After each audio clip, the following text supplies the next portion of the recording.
saiatuko naiz laburtzen. Goizean, beti bezala 12:30, areto nagusian, solasaldiak, bi artisten artekoak.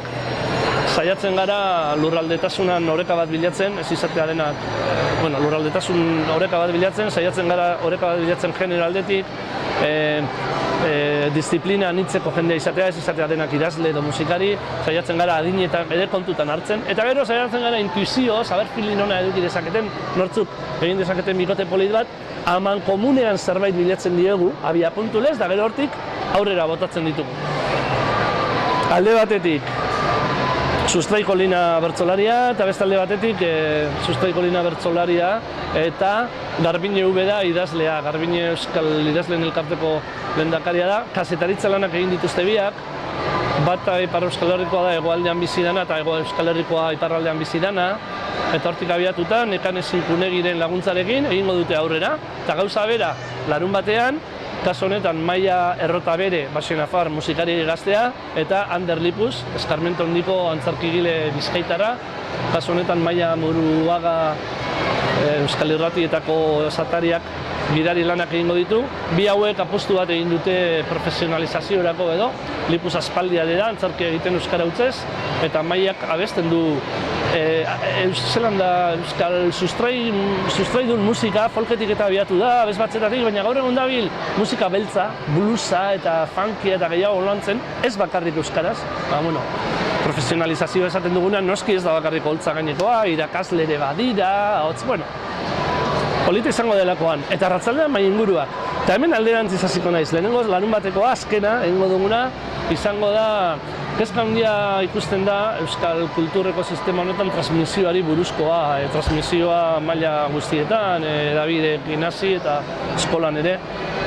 Gu pixka bat lotuko gatzaio eskolari, eskolan eta hezkuntza arautuan ze ardura dauka Euskal kulturarekiko, Euskal kultur transmisioarekiko.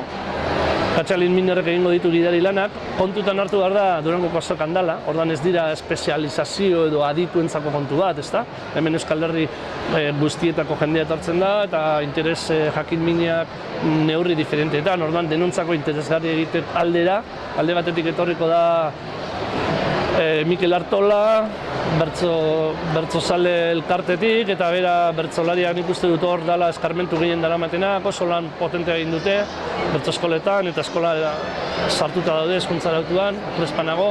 Beste alde batetik Maria Rivero, musikari bizkaitarra. Egin dute orain proiektutxu bat Nafarroako musikariak eskoletan deitzen dana, eta Nafarroako eskoletara ari dira joaten musikariak, hitzaldiak eman, zuzenean jo, bera parte hartzen dabil horretan.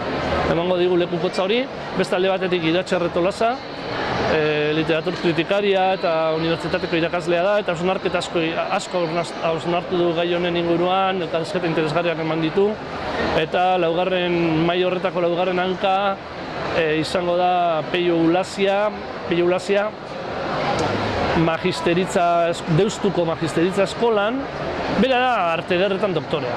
Eta Deustuko magisteritza eskolan berak ematen du artearen didaktika, nola irakatzi, artea irakaslei eskolak ematen dizkie. Horri buruz, uste dut, majo egongo dela. Eta barikuan bereziago, kuriosoagoa da, nik ilusio pertsonal, interesa daukat horrengan, pixka bat igual larrigarri egiten da, sarreran, baina gurasotasuna, aita, ama izatea, guraso izateak, sortzailea zarenean, zer egin dauka, ze lotura, nola uztartzen da hori, zertan oztopatu da, zertan laguntzen dizu, gaiek beste enfoke bat ematen duen, horri buruzko bagenuen gogoa, zerbait egitekoa, eta hor gidari lanak egingo ditu Josu Goikoetxea, Bizkaitarra orain atera du, bere lehenengo poesia liburua, bere aita ere bada, eta lehen garai batean bertso gai jartzaile bezala lan asko egindakoa da. Bere egongo da gidatzen, eta hizlari edukiko ditugunak izango dira. Alde batetik,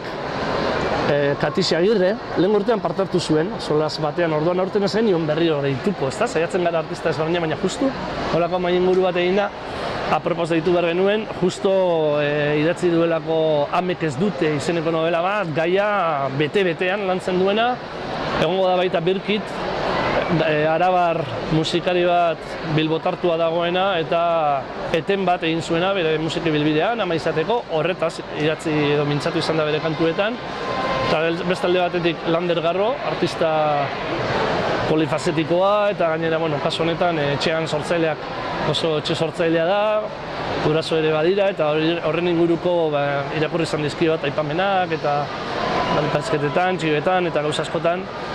Eta laugarren hanka kasu honetan izango da Dani Fano, marrazkigilea, komikigilea da, eta bera da koordinatzaile Xabiroi aldizkarikoa, orduan Xabiroi ikastolen elkarteak banatzen du, baina ez da beren-beregi umentzako kontu bat, baina helduak hor idazle asko eta dago gidoiak egiten, eta gero umentzako komikiak.